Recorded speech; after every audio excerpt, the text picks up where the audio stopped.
Marcos 16 e o verso é o 14 em diante. Hoje 16 é o capítulo, 16 é o capítulo 14, que diz assim a palavra de Deus, hein?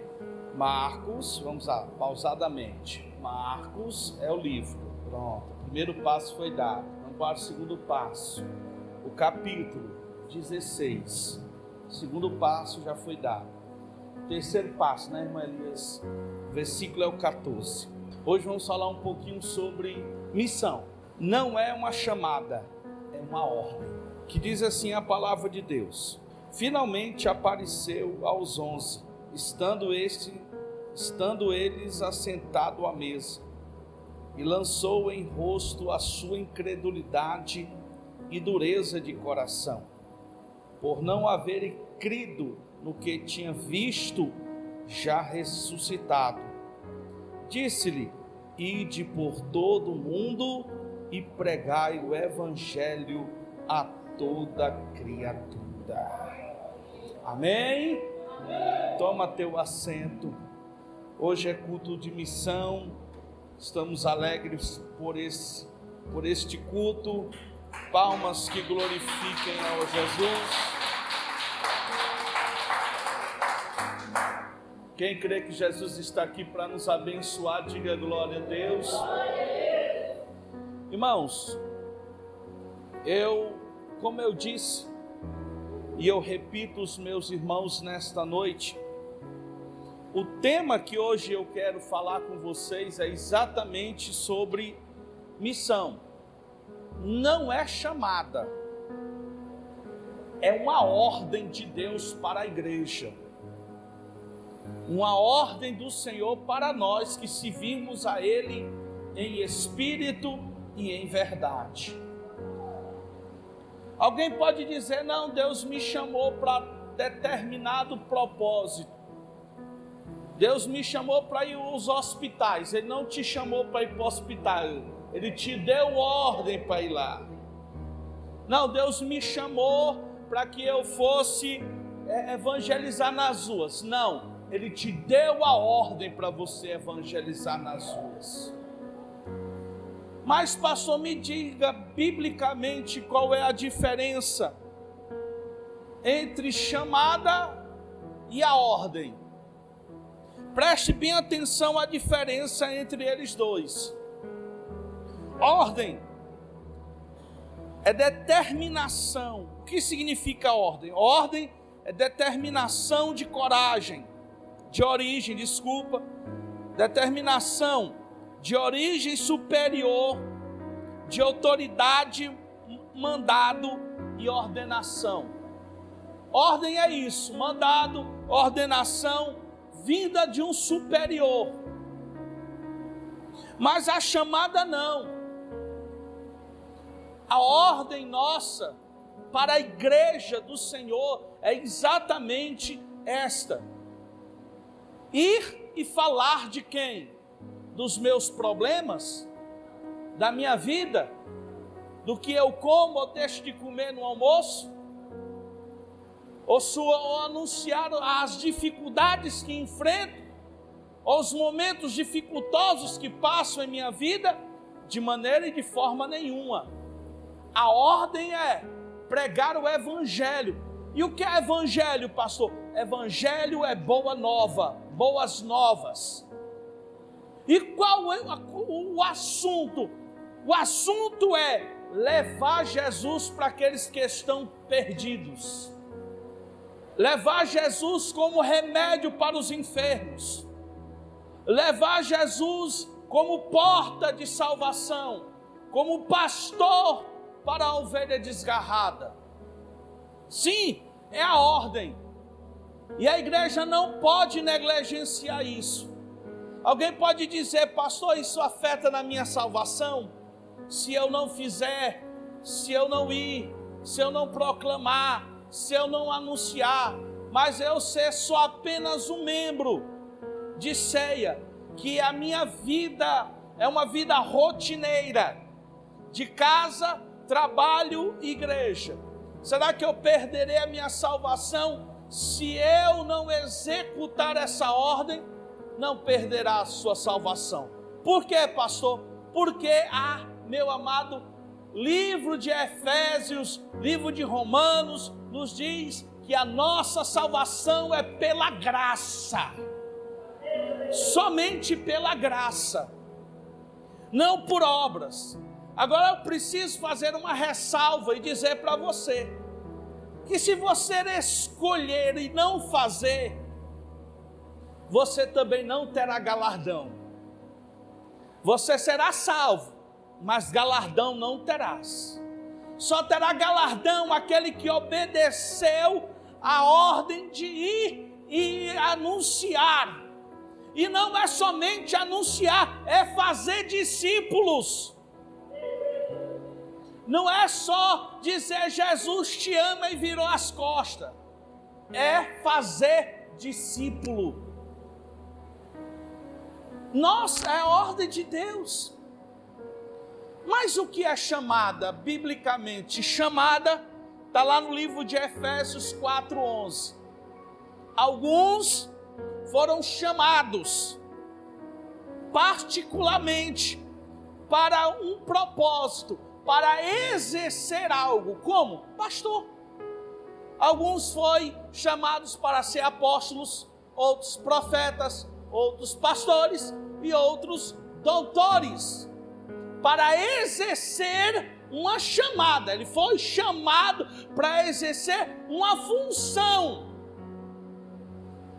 organizar, mas a ordem é: ide, falar, anunciar, proclamar, dizer que Cristo que Deus é o justo juiz e que trará juízo sobre aqueles que não se arrependem. Anunciar e dizer que ainda há tempo de se arrepender, ainda há tempo de se arrepender, de se converter, de entrar pela porta e ser salvo pela graça. Ainda há tempo para isso.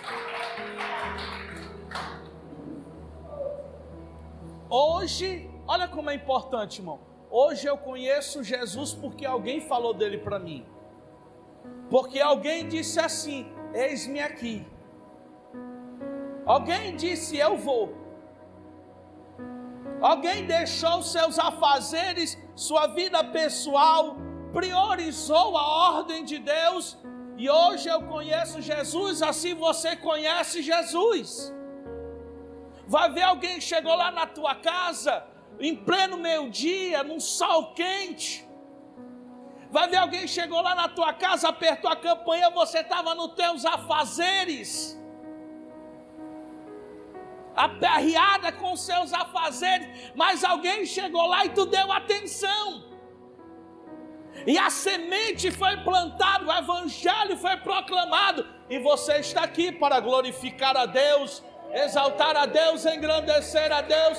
Hoje você é um filho de Deus, você é um resgatado por Ele, porque alguém orou, alguém jejuou, alguém foi proclamar a verdade. Alguém foi proclamar. Agora é dever nosso, irmão, reproduzir, multiplicar. Multiplicar. Nós precisamos entender que quem faz a obra de convenção não somos nós. Isso não é tarefa minha, não é tarefa sua, não é tarefa nossa, é tarefa do Espírito Santo. A única tarefa que temos é de anunciar o Evangelho e deixar Deus operar na vida da pessoa, deixar o Espírito Santo agir. Se coloque somente para anunciar o Evangelho e não convencer a pessoa pela força e nem pela violência. É o dever nosso. Marcos 16, o verso 15. Foi ordem do Senhor Jesus aos seus discípulos para levar levassem a palavra de salvação para as nações. Não era para ficar só ali entre os judeus, não. Não era só para ficar ali naquele pedacinho em Samaria, na Judéia, não. Era para ir para os confins da terra. É para ir mais adiante. É para dar um passo a mais. Nós precisamos entender isso e compreender. Como o gadareno compreendeu. Como com o próprio gadareno, vamos meditar um pouco aqui no gadareno. Gadareno era uma pessoa oprimida por demônios. Jesus libertou ele. Ele quis ir com Jesus. Jesus disse: não, você não vai. Você vai voltar para os seus e vai anunciar os teus, vai anunciar a tua mãe, vai anunciar o teu pai, vai anunciar a tua família, quais coisas grandes o Senhor fez por ti e como teve misericórdia de ti. Ele foi lá, pregou para a mãe, pregou para o pai, pregou para o tio, pregou para a esposa, pregou para o menino, pregou para todo mundo que estava dentro de casa. A primeira cidade que nós devemos pregar, sabe onde é? É a tua casa. É a tua casa que tu deve pregar. Se existe alguém lá que precise, aleluia, levante a tua mão e dê glória a Deus. A primeira cidade que tu deve ir e falar deste Jesus é a tua casa. É os teus filhos. É as tuas filhas. É o teu esposo. É a tua esposa. É teu genro. É a tua nora. É o sogro. A sogra. Seja lá quem for que está lá dentro da tua casa. A primeira cidade que você deve falar de Jesus, meu amado, é a tua própria casa.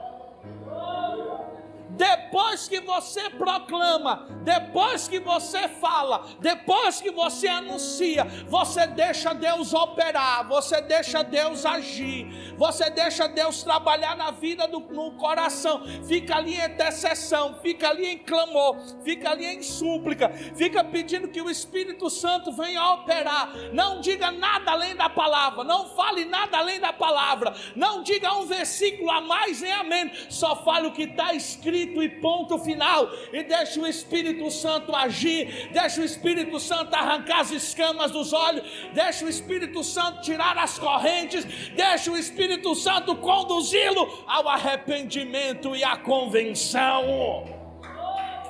É o nosso dever. Nós não podemos negligenciar. É o nosso dever. Será que você, como você tem falado, você tem dito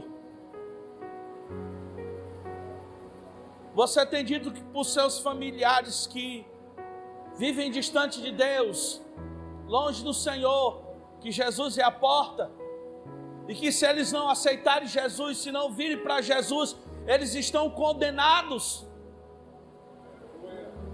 e que enfrentarão, meu amado, a tormenta eterna se eles não se arrependerem e fecharem os olhos sem Jesus? É o nosso dever de proclamar, e essa ordem é para todos, para mim, para você, para nós, para falar, anunciar. Depois que falamos, nós não podemos se conter somente ali. É como disse o próprio Paulo, eu creio, em Filemon, ele escreveu dizendo: sabendo que tu farás mais do que eu tenho pedido. Nós precisamos ir além. Nossa casa, proclamamos o nosso lar, mas iremos mais além. Iremos no vizinho, iremos na outra rua, iremos a um colega de trabalho, iremos a uma pessoa que na faculdade, na escola, na rua. Se você tem vergonha, irmão, tudo tem uma solução para o evangelho. Vai ver, você diz: eu tenho vergonha, Eu tenho vergonha, pastor, isso é vergonhoso, eu não sei não. Se você tem vergonha no falar de Jesus, você diz, pastor, eu não tenho palavra, isso, aquilo, eu tenho vergonha de falar. Pois testemunhe no seu testemunho que Jesus, Ele cura, que Ele salva, que Ele liberta. Tudo tem uma solução para você falar de Jesus. Pastor, eu não consigo falar de Jesus. Pois testemunhe. Deixe o seu testemunho falar. Eu tenho certeza que o seu testemunho falará mais alto do que as tuas palavras. Quem está entendendo, diga glória. Nós não podemos parar e precisamos, aí eu quero entrar num certo ponto, que precisamos tomar cuidado,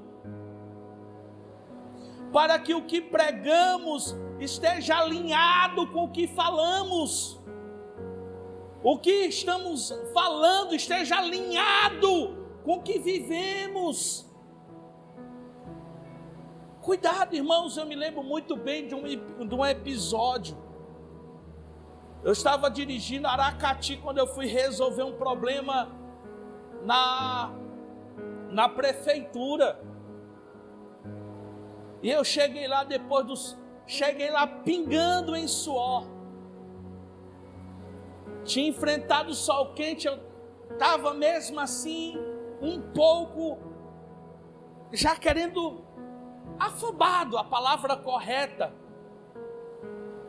estressado com aquele calor, pingando.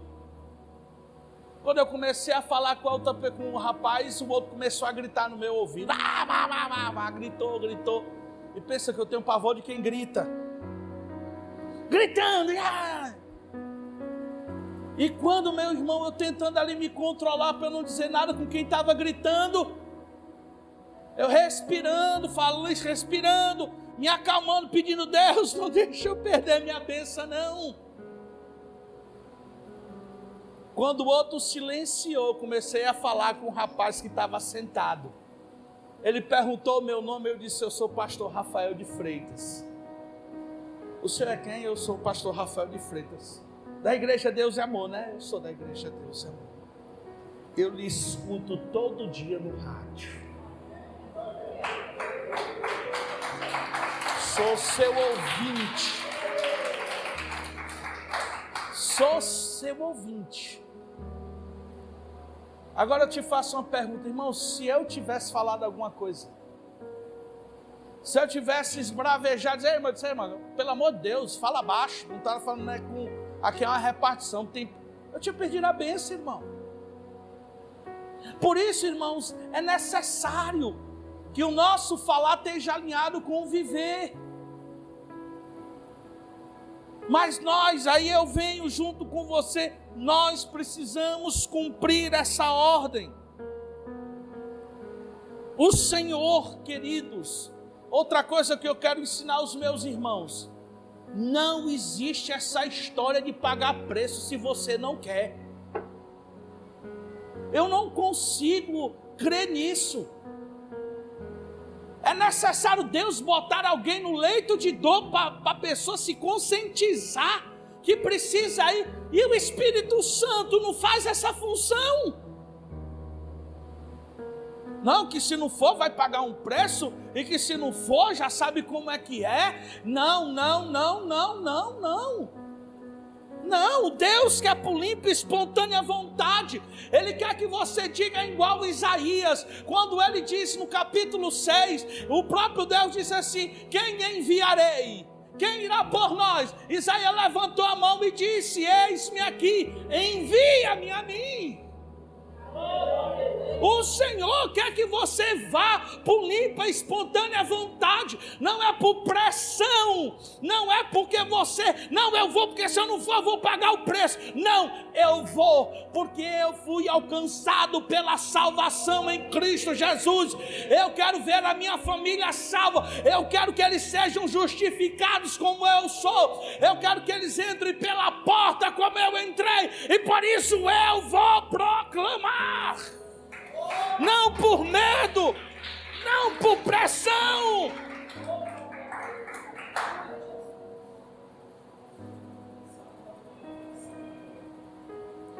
É igual uma certa irmã no Aracati.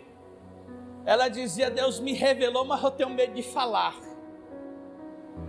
Eu disse: meu Deus, para que Deus vai revelar uma pessoa que tem medo de falar? Deus me revelou algo, mas eu tenho medo de falar. Eu particularmente, eu não acredito nisso. As coisas têm que ser por espontaneidade, irmão. Tem que ser por amor, não por medo de pagar um preço. Você fazendo ou não, você vai passar luta. Você proclamando ou não, você vai passar luta. Porque quem está no mundo vai ter aflição. E aí aonde eu digo, com aflição ou não, a igreja deve ir com alegria no coração, não fazendo, esperando recompensa, porque tem gente que quer fazer as coisas esperando o retorno de Deus. Alguma está fazendo e dizendo: tem uma bênção guardada, tem uma vitória guardada. Não proclame fazendo isso não. Não faça obra fazendo isso não. Faça obra porque tem pessoas que precisam ser resgatadas pelo Evangelho. Pessoas que precisam ser alcançadas pelo Altíssimo.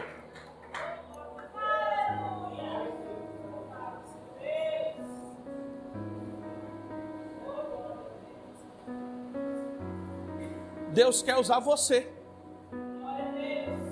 Deus quer usar você. Ah, pastor, é como eu disse: se você tem vergonha, fale no testemunho, através do testemunho. Mas ele, não se preocupe, só diga para Deus: eis-me aqui, usa-me, usa a minha língua como instrumento de justiça, usa os meus lábios como instrumento de justiça, usa os meus pés para proclamar o Evangelho, usa os meios que eu tenho para falar do teu nome, me usa. Não se preocupe, porque é Deus que vai colocar a palavra na tua boca. E a palavra que sair da tua boca não vai voltar vazia, mas vai surgir um efeito poderoso no coração daqueles que vão te ouvir. Surgir um efeito poderoso naqueles que vão te escutar. Agora você fala e silencia. Você fala e vai regar. Já plantou? Agora vai para o segundo passo, que é regar. Regar como? Oração e jejum. Vai regar, já jogou a semente, já ali, pronto. Agora vai regar na oração, no jejum. Vai espantar as aves do céu.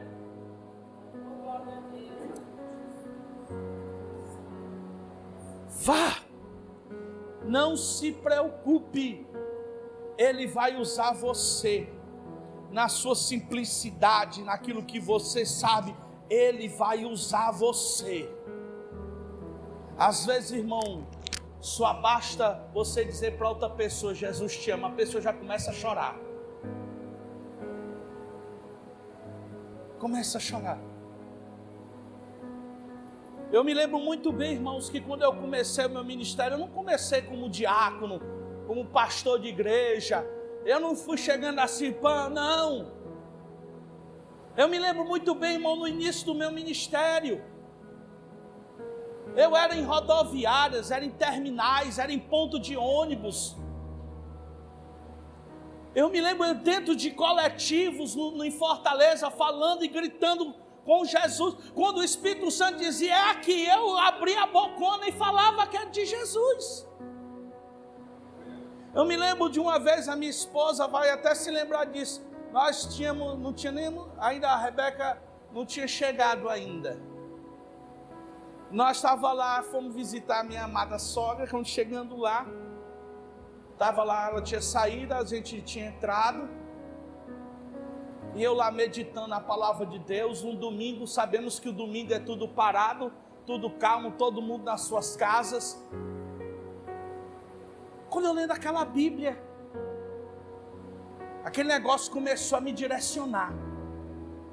Irmão, eu abri o portão da minha sogra e comecei a gritar: Jesus te ama. Gritando mesmo, gritando em alta voz, não tinha caixa de som, eu não tinha nada. era na garganta, e eu falando, gritando, Jesus te ama. Começou a sair um, começou a sair outro, o outro botou a cara, o outro já saiu, e ali, irmãos, o Senhor trouxe o povo, e aquele pequeno momento, eu falei de Jesus, eu proclamei Jesus, a semente foi falada. Por quê? Porque é dever meu, eu não fiz por obrigação, foi o Espírito Santo. Olha que eu não sabia conjugar um verbo, olha que eu não sabia nem o que era pontuação. Mas mesmo assim me prontifiquei a falar de Jesus, proclamar Jesus. Esse é o nosso dever, irmãos. E tem muitas formas para nós fazermos isso. Hoje, meu amado, estamos no país do Haiti, um país onde está recebendo o Evangelho está alcançando vidas, e estamos aqui para orar. A semente já foi plantada, ninguém vai mais plantar mais nada, a semente está plantada. A igreja de Paulo Afonso nesta noite vai orar, ele vai regar, nós vamos regar a terra. Nós vamos regar a terra e pedir a Ele, o grande Deus que está sentado no grande trono e vestido está de majestade, para Ele dar crescimento à obra de Deus no Haiti. Por causa disso, irmãos, nesta noite eu digo, Ele vai fazer maravilhas através de você. Através de você. Vai ver, você não sabe pregar, vai ver, você não sabe, não tem leitura, ou aquilo outro, o testemunho, o teu silêncio, e os milagres que Deus fizer na tua mão. Deixa Deus te usar, meu irmão, seja instrumento para a justiça. Pastor, não sei, eu vou orar. Vai ver, Deus te deu um dom, e as pessoas te procuram para tu orar. Vai ver, Deus te direcionou para ir para o hospital, te deu o dom, te deu a ferramenta. Jesus vai fazer sinais através de você, através da tua vida. Se prontifique, diga para Deus nessa noite: eis-me aqui, Senhor. Eu entrei com um propósito em Aracati, eu quero entrar esse mesmo propósito com os irmãos. Quando tu for para o colégio, ou para a faculdade, ou resolver alguma coisa no centro, ou ir na feira, leva um folheto, evangeliza uma pessoa por dia, já dá 7 pessoas. No mês dá 31 pessoas. No ano dá 365 pessoas evangelizadas. Faça seu papel, tem como fazer. Não faz porque é negligente, não faz porque não quer, porque tem tempo. Ah, não tem, pede tempo a Deus e Deus dá tempo.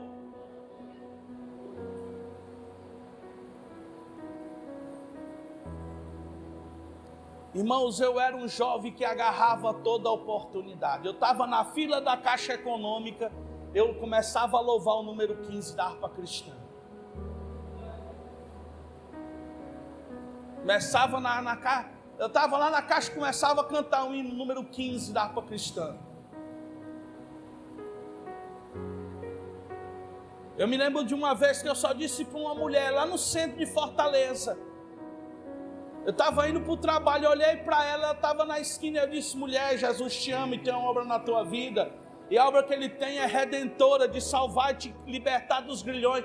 Meu irmão, na hora que eu fechei a boca, ela se derreteu em lágrimas. Ela dizendo: eu quero este Jesus. Irmãos, o que falta é ceifeiros, é homens, mulheres, para fazer a obra do Senhor. Nessa noite, diga para o próprio Deus em espírito: eis-me aqui, Senhor, eu vou